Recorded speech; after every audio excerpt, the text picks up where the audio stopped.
Da chamada, por acaso é curioso, surgiu-me quando eu fui a um dos decors, que é o professor de decors, o Parque da Serafina. A minha infância foi toda passada no Parque da Serafina, basicamente. E houve um dia que fui lá, estava bem lá há imenso tempo, fui lá à Serafina e olhei para a cabine verde, uma das quais usámos no filme, espetacular, e comecei a pensar, por que não fazer aqui um filme de terror? Porque aquilo tem uma cabine e ao lado tem um caminho, basicamente não é de terra batida, é tipo alcatrão, mas interessante porque fica mesmo ao lado da cabine e depois tem as árvores e eu achei que aquilo dava um enquadramento fabuloso para um filme de terror. E comecei a pensar, vamos fazer um filme, porque eu estava já em pré-produção com o outro projeto, com o Oblivion, mas faltava-me um projeto que fosse de menores dimensões, mais fácil de produzir e que no fundo reunisse a equipa técnica e artística também desse projeto, o Oblivion, numa produção mais, menos complicada, de modo é que nos pudéssemos conhecer todos, vermos todos a dinâmica de trabalho entre nós. A dificuldade maior foi tornar interessante uma história que tinha muitos momentos repetidos ou quase repetidos, momentos muito semelhantes que variavam em pouco. Variavam em poucos aspectos, mas que eram importantes porque em cada um deles havia um pequeno elemento que ia fazendo a história avançar. Mas isso, para um espectador mais restrito, pode passar um bocadinho ao lado. Portanto, foi tornar interessante aquilo que, por um olhar destreinado, seria uma repetição da mesma cena várias vezes. E foi também o desafio de, no fundo, pegares numa história que não era tua. Sim, sim. Não é? Apesar de, claro que se tu não pensasses escrever uma coisa daquele género, era complicado para ti pegares uma coisa de uma ideia de outra pessoa e fazê-la. Mas eu lembro que nós, quando falamos, tu já tinhas até umas ideias para um filme do mesmo género. No fundo, adaptaste, não foi? Pegaste numa base já existente, de certo modo. Claro que adaptaste imenso. Fizeste montes de versões. Mas tu identificaste também com o material que te é pedido. Não é? A história que me chegou às mãos foi uma história que eu achei interessante. Pronto, isso foi logo o primeiro passo. E foi uma história o tipo de história que me teria surgido, que me era familiar, pronto, que não era uma coisa que, isto nunca teria saído da minha cabeça. Portanto, a partir do momento em que há uma coisa que eu achei que fosse possível de ter sido da minha imaginação, foi um passo para... Foi tipo um incentivo. Olha, Sim, eu precisava um que incentivo. escrevesse uma coisa mais ou menos deste género para este tipo de filmes. Eu lembro-me que estava com o Miguel Cravo no Parque da Serafina e nós basicamente pegámos num bocado de papel, pedimos uma caneta ao senhor do restaurante e pusemos os principais pontos que nós queríamos ter. E basicamente aquilo começava por ser do género. Um rapaz, que trabalha num bar, num parque, super afastado de tudo, e esse rapaz, ele acaba por... Nessa altura, originalmente, ele assistia à sua própria morte, ou ele morria e depois havia maneira de voltar atrás do passado e de impedir a sua própria morte. A questão é que depois mudou-se, alterou-se um pouco da morte dele próprio para a Mafalda, para a namorada. Surgiu outra personagem. Depois surgiram mais personagens. Mas começou por ser essa coisa do alguém que quer evitar, quer mudar o que aconteceu no passado e tentar melhorá-lo. Depois há aquela questão do loop, daquela repetição toda, que as pessoas também vão ver lá no filme. Muitas adaptações, não só porque o Vasco tinha a ideia inicial da história tinha sido transmitida por ele, como depois na escrita, na construção ou no aperfeiçoamento do guião, nós fomos conversando bastante, não só como não só como autor da história inicial, como também do ponto de vista de realizador, que é um ponto de vista importante que, por exemplo, quem escreve já tem uma boa noção visual, mas quem realiza tem uma noção ainda maior. No fundo, o Joel não me deu um livro para eu depois adaptar ao cinema, não. Nós fomos trabalhando os dois ao mesmo tempo, via Skype principalmente, de modo a que tipo, quando o guião ficasse pronto, aquela versão que nós queríamos, era fácil fazer um breakdown desse guião e transformá-lo na pré-produção. Porque todas as referências que ele tinha lá já eram já quase um shooting script, tipo, as pessoas já tinham bastante noção do que é que ia acontecer. Não, estava bastante linear, não estava poético nem floreado, era aquilo que nós íamos fazer. Exatamente. Isto que o Vasco está a dizer é importante no sentido em que um guião pode estar floreado, mas precisa de estar concreto. Porque há uma diferença entre aquilo que nós lemos no texto e que parece muito bom, esta cena está linda, mas que o Vasco depois não conseguia passar para... Ou não tinha, ok, o que é que eu faço, maneira de fazer o que é que eu sequer. faço com isto? Não consigo passar Sim. isto. Pronto. Era escusado do Joel pôr lá um carro, não sei quantos, ou uma, não sei, qualquer coisa que depois não conseguia obter a nível de produção. Mas, Sim. isto, Ou um parque de estacionamento XPTO quando eu tinha um mais pequeno. sim, Estávamos logo. isto a nível de... Isto que estás a falar é a nível, estás a falar a nível de produção. Por acaso estava-me a referir mais a nível...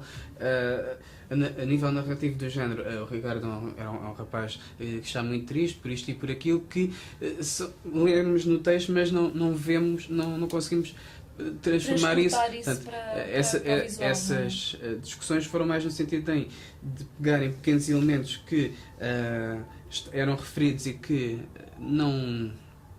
que eram importantes para a história, mas que precisavam de ser transmitidos de outra forma, através de situações, através de referências dadas pelos personagens e aproveitando a deixa, o diálogo com os atores, após o diálogo com o Vasco, foi outra fase que foi mais umas versões que vieram, porque uma coisa é, quando falamos com o realizador temos umas noções, quando falamos com os atores vamos tendo outras, porque são elementos diferentes dentro de um... Sim, porque vão olhar para de maneira diferente. Nós começámos o projeto com os atores protagonistas de outros atores, e chegou uma fase em que eu e o Joel, como realizador e como argumentista, estivemos muito abertos a sugestões e fizemos uma reunião com esses dois atores para fazerem alterações, depois nós chegámos a um consenso e acabamos por acabar essa colaboração. Sim, acabou-se a colaboração, mas pronto, há que dizer que a versão final foi a versão que nós escrevemos a partir dessa reunião que tivemos. Portanto, tive muito também dessas pessoas, de alguma coisa. Pronto, sim, exatamente. Alterou-se da sexta para a sétima versão. Alterou-se bastante. E outra coisa que eu queria referir é o Joel fez uma coisa, eu pedi-lhe muito importante, que foi os perfis dos personagens para os atores. Porque os atores, ok, lê o guião, conhecem as personagens, mas conhecem as personagens naquela situação. Eles tinham de conhecer os personagens desde que nasceram. Então o Joel fez uma coisa tipo 3 páginas para cada ator, com onde é que nasceu, quando é que nasceu, qual a família, qual Foi uma biografia até do o momento. nascimento. É assim, eu não sei até que ponto é que o Últimos Dias foi mais ambicioso do que a Chamada. Originalmente a Chamada, como começou, era uma coisa muito pequena, mas depois as coisas começaram a aumentar o nível de produção, e eu arrisco dizer que tive muito mais meios para fazer a Chamada e isso facilitou-me imenso. Mas ter todos esses mais meios, reunir todas essas condições, fez com que a produção fosse mais ambiciosa, se calhar, do que Últimos Dias. O facto de Últimos Dias passar-se a Segunda Guerra Mundial, passar-se em Berlim, passar-se noutra época, no fundo, e estarmos a retratar também uma realidade completamente alheia mesmo, enquanto que a Chamada retrata, ok, complicada, dos anos 90, mas é em Portugal e é uma história que pode ser credível e com jovens. E à idade que nós passámos, pelo menos a maioria de nós, passámos por essa fase, pronto. A fase do grunge e dos anos 90 e essas... Pronto, sou um bocado, sim, exato. Sou um bocado mais novo, mas tenho essa noção e sempre me fascina. Já voltamos também no fundo, também já. O que nos ajudou até para, na compra do guarda-roupa, facilitou imenso exato. Essa procura, porque já haviam coisas que estão a voltar à moda e nós pegámos nelas. Agora, a Chamada foi ambicioso. O mais complicado foi aquela questão do sistema com o qual estamos a trabalhar, do sistema independente, e foi a questão de termos uma equipa pela primeira vez que tínhamos todos os cargos básicos e essenciais ocupados. Haviam pessoas responsáveis por todas as áreas e foi mesmo pela primeira vez um trabalho em que eu disse, ok, eu trabalhei em equipa, isto foi uma equipa. Tive de uma vez mais, realizei, produzi, tudo bem, mas havia alguém específico para todas as áreas. Deixar essa marca quero-me demarcar finalmente dessa coisa da Segunda Guerra Mundial. É um tema que me interessa imenso, não só a Segunda Guerra Mundial, mas a guerra em si como fator de mudança nas sociedades, nas pessoas. Mas foi interessante pegar Eu sempre quis fazer um filme de terror. Eu, aliás, em 2006 comecei uma curta-metragem que era chamada O Corredor, que era basicamente um grupo de coleguinhas na escola que ficava preso na escola à noite e um professor assassino andava atrás deles e matava-os todos. Era um filme de terror, mas depois acabou por ser cancelada a produção. O género de terror é um género de suspense e thriller que sempre me interessou, sempre me fascinou. E para mim foi interessante, pela primeira vez, após 2 filmes passados na Segunda Guerra Mundial, que um acabou por ser um remake do outro, pegar numa coisa nova, um filme de terror. E começá-la com uma pessoa que eu não conhecia, mas com a qual me identifiquei ao nível do trabalho e fazer nascer um projeto do zero em pouquíssimo tempo. Eu contactei o Joel em setembro. Sim. Nós estamos em meados de dezembro e temos o filme está a ser editado, o trailer está quase pronto. Estamos a cerca de um mês do lançamento do trailer e 2 meses da estreia. E o processo o filme existe, ele não está completo ainda, claro, mas está a andar, as coisas estão a ser feitas. Quando começámos a fazer o guião, já tínhamos os atores que queria, e mesmo não tendo sido os atores iniciais, os atores que eu depois escolhi, que fizeram parte do elenco, agora ficaram no filme, eles foram de encontro às personagens, acabou por ser uma construção. Eu vi-os a fazer aqueles papéis, e aqueles papéis adaptavam-se a eles. E eles tiveram, acho eu, a facilidade dos três, quer o Fernando, quer a Ana Marta, quer a Ana Luísa, em pegar nas personagens e transformá-las em verdadeiros miúdos dos anos 90. Eles viveram aquilo. A roupa ajudou, claro, e tudo mais, mas eles tiveram facilidade em incorporar essas personagens e serem eles, no fundo. Não houve ali grandes houve imensos ensaios, mas não houve... Por ter havido tantos ensaios, é que quando nós chegámos às filmagens, aquilo saía-lhes muito naturalmente. Nós fizemos imensos takes, mais por questões técnicas, não tanto por questões de representação deles, do desempenho. Os atores, comecei com uns atores diferentes, depois vim para outras opções que não são de todo piores, fizeram um excelente trabalho, como nós temos vindo a perceber. Claro que ter caras que já participaram em projetos, nomeadamente televisivos, traz uma visibilidade ao projeto completamente diferente e torna o projeto muito mais apetecível a patrocinadores, a divulgações posteriores de festivais. É uma dinâmica completamente diferente, mas por exemplo, a Ana Luísa Batista, ela é uma estreante neste mundo e eu decidi arriscar nela porque eu vi nela bastante vontade, bastante capacidade e sempre achei que ela era capaz de fazer aquele papel e ela conseguiu fazê-lo. E ela, por exemplo, nunca tinha feito nada sem ser uma curta-metragem de cinema, foi aí que eu descobri. Mas ela não tinha feito nada. O Fernando bem como a Ana Marta, tem um currículo extenso e sim, é bom ter atores porque já tem outra estaleca mesmo. Eles chegam lá e sabem fazer aquilo. Não um desafio, acho que é mais uma oportunidade que eu não desperdicei, porque pus a sinergia, pus as energias, as dinâmicas deles a funcionar a favor do filme e resultou bem. Só uma coisa em relação aos atores, que eles, na minha opinião, saíram-se muito bem, porque o grande desafio para um ator, qualquer ator, é receber um personagem que não tem nada a ver com a sua identidade pessoal e transformar-se nessa pessoa. E daquilo que eu fui vendo, eles conseguem isso, com algumas diferenças. Há sempre semelhanças e diferenças entre os personagens que um ator interpreta, mas é uma história, em parte é uma história de ciúme, é uma história de inveja, amor sim, não correspondido, de inveja, é aquele velho triângulo amoroso que está na base, mas é uma base assim meio escondida, que essa noção só nos surge no final, quando percebemos o desenrolar da história. Vão ver o filme. É isso mesmo. Até lá, a ideia que nós temos é aquela que já foi dita aqui várias vezes, que é das viagens no tempo e do rapaz que inicialmente tentava impedir a sua morte, agora está a tentar impedir a morte da sua namorada, que apesar de ser um bocadinho ciumenta, ele gosta dela. Eu acho que no fundo este filme, eu acho que é um bocado aquela coisa do todos queremos, todos merecemos uma segunda oportunidade. Sim, e o Ricardo acaba por ter 2, 3 oportunidades para salvar a pessoa de quem gosta. Esse risco de tentar corrigir e correr-se o risco de piorar as coisas. Sim, a pressão vai acontecendo e depois vai-se corrigindo, depois é sempre... Sim, mas por acaso originalmente o guião nas outras versões nós tínhamos mais loops. Sim. Por um lado tinha coisas boas e coisas más, podia ser muito repetitivo, mas podíamos explorar outros aspectos que com só 2 loops não conseguimos. Com mais loops conseguíamos, através de mudar os planos de posições de câmara, ter mais pormenores que não se viam num loop, vê-se agora. Mas também teve coisas positivas, lá está, aquela coisa a ter mais dinâmica. A ideia nos loops que eu tinha enquanto estava a escrever é que, por exemplo, numa cena nós podíamos ver o Ricardo falava com a Mafalda e vimos a cena essencialmente do ponto de vista dele, mas numa repetição seguinte, um foco mais particular na Mafalda mostrava qualquer coisa que na primeira vez tinha passado despercebido.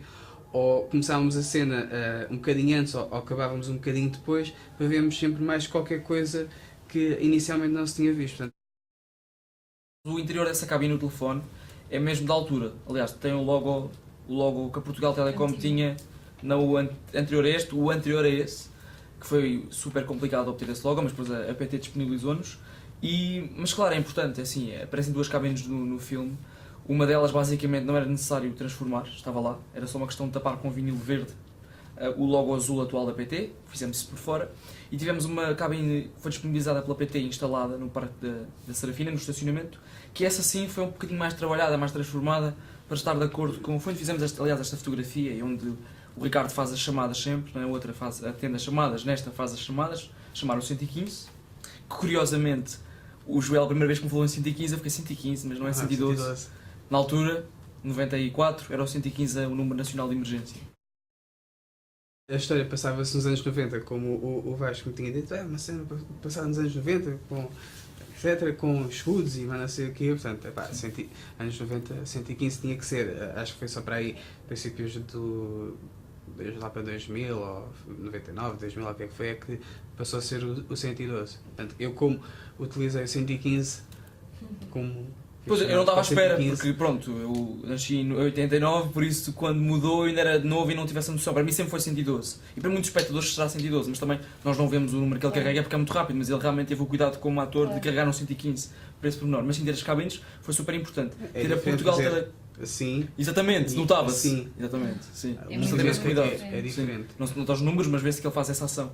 Foi super importante que a Portugal Telecom tenha confiado, tenha investido, tenha tido o mérito mesmo, eu acho, de apoiar uma produção independente e de disponibilizar uma cabine telefónica e instalá-la durante 4 dias. Muito bom. Foi um fator que criou valor para a produção. É importante, independentemente de o filme ir para aqui ou para ali, o filme ficar bom e ser feito e darmos o melhor. Mas é aquela coisa, a menos que estejamos a pensar numa longa-metragem, o objetivo não é tão ambicioso. Agora, não irá certamente para a internet, por causa das questões dos direitos e até porque os festivais requerem sempre até de estreia mundial de ser uma exibição, primeira exibição naquele festival, e por isso será uma estreia privada para convidados e depois, aliás, antes dessa estreia será iniciado o envio do filme para festivais. E esperemos que seja selecionado, seria muito positivo para nós, muito gratificante ver o nosso trabalho. Ok, queres começar? Uma mensagem especial acerca do filme. Portanto, a minha mensagem seria: este é um filme que deu muito trabalho a fazer. Portanto, vocês que estão a ver isto neste momento faziam muito bem em ir procurá-lo. Se isto neste momento já estivesse a ser comercializado, vão comprar o DVD ou vão à sala de cinema mais próxima ver o filme. Não pirateiem. Não o vão copiar à internet. Isso não se faz. É errado.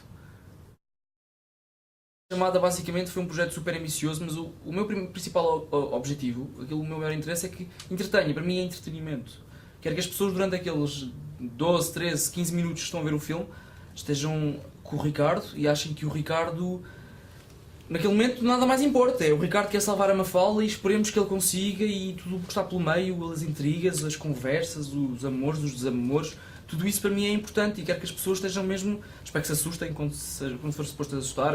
A banda sonora do Luís Filipe Costa está a ficar fabulosa e super sombria e super emocionante, por isso acho que isso vai ser um fator importante para as pessoas se emocionarem com o filme. Agora, espero que as pessoas estejam agarradas até ao fim, e é um fim que vai surpreender todos e que vai deixar as pessoas agarradas.